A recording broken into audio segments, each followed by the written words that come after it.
Bonjour, bienvenue dans un nouvel épisode de News en recherche en santé au travail, celui de la semaine 34, c'est-à-dire du 15 au 20 août 2017. Je suis professeur Alexis Descata, responsable de l'unité hospitalo-universitaire de santé professionnelle de l'hôpital Raymond Poincaré à Garches, qui dépend à la fois de la PHP et de l'UVSQ Paris-Saclay, et rédacteur en chef des archives des maladies professionnelles. Le principe est résumé dans la première vidéo. L'objectif, c'est simplement de fournir une synthèse d'un article parmi les nombreux parus en langue anglaise durant la semaine, qui soit utile, intéressant pour le professionnel de santé au travail, sous forme d'une courte vidéo, sachant qu'il s'agit d'une vision personnelle, que j'ai des liens d'intérêt puisque je suis rédacteur en chef d'un journal, et que les articles ne sont pas forcément disponibles gratuitement. Cette semaine, une semaine plus courte et qui est le rattrapage du fait de la naissance de la chaîne. 553 articles ont été revus, et l'article que j'ai sélectionné pour vous a été paru dans le British Medical Journal, qui était paru officiellement le 14 août, même s'il est apparu dans PubMed quelques jours après, sur les avancées dans le diagnostic et le traitement des cervicalgies, par deux auteurs américains qui ont fait une étude et un article relativement exhaustif, plus proche du state of the art, c'est-à-dire l'état des lieux et des connaissances actuelles, sur 19 pages. Les auteurs reprennent, outre l'importance de la cervicalgie et des facteurs de risque, mentionnant brièvement les facteurs professionnels, reprennent l'importance dans le plan diagnostic, une fois que les drapeaux rouges, les red flags, comme les lombalgies, soient éliminés, c'est-à-dire notamment les urgences,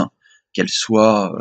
chirurgicales, infectieuses, de cervicalgie symptomatique, avec le contexte, l'altération de l'état général, la fièvre, un terrain particulier notamment vasculaire, un traumatisme, et puis des anomalies neurologiques, notamment centrales, qui doivent faire évoquer un diagnostic différentiel. Une fois que ces éléments sont éliminés, insiste bien sur la différence entre des pathologies musculaires, axiales notamment, qui sont les plus fréquentes, très souvent non spécifiques, dont le diagnostic en fait repose sur l'absence de symptômes ou d'éléments patents sur le plan neurologique, ce qu'on appelait, et ce qui est pris dans le guide SALSA développé en français par l'INRS et l'ex-Institut de veille sanitaire Santé publique France, sous le versant de pathologie cervicale cervicalgie avec irradiation, soit ce qu'on appelle en français les névralgies cervico-brachiales. Ce qui est important, c'est que ces pathologies non spécifiques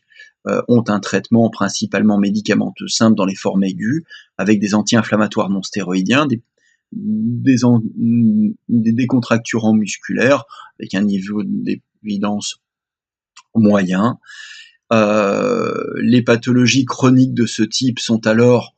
plutôt guidées par la pratique, principalement à base d'exercices, de relaxation, de physiothérapie, mais d'autres médecines dites alternatives sont possibles en fonction des praticiens. A contrario, les affections, les cervicalgies avec irradiation, qui confirment une pathologie, une compression et d'une atteinte radiculaire, qu'elle soit par hernie discale, soit par irritation arthrosique sur des articulaires, notamment au niveau rachidien, retrouvent plutôt l'infiltration épidurale, voire des techniques plus invasives, en fonction également de certains tests, mais qui sont à faire avec un niveau d'évidence plus faible, mais qui sont éventuellement à faire en milieu spécialisé. Il est intéressant de remarquer que les auteurs retrouvent que la chirurgie, notamment pour les affections chroniques, pas dans les affections, et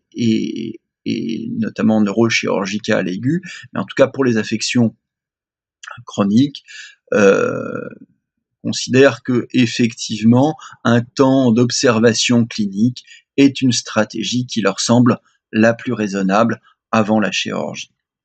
Voilà, c'est intéressant puisque même si cet article est limité sur 2 points, c'est-à-dire qu'on n'a pas les éléments de méthodologie, donc on n'est pas capable de reproduire, comme on le devrait pour une revue systématique, leur étude. Deuxièmement, effectivement, on s'aperçoit que la prise en charge professionnelle est finalement très peu détaillée, alors qu'effectivement, on a des éléments dans la littérature précédente qui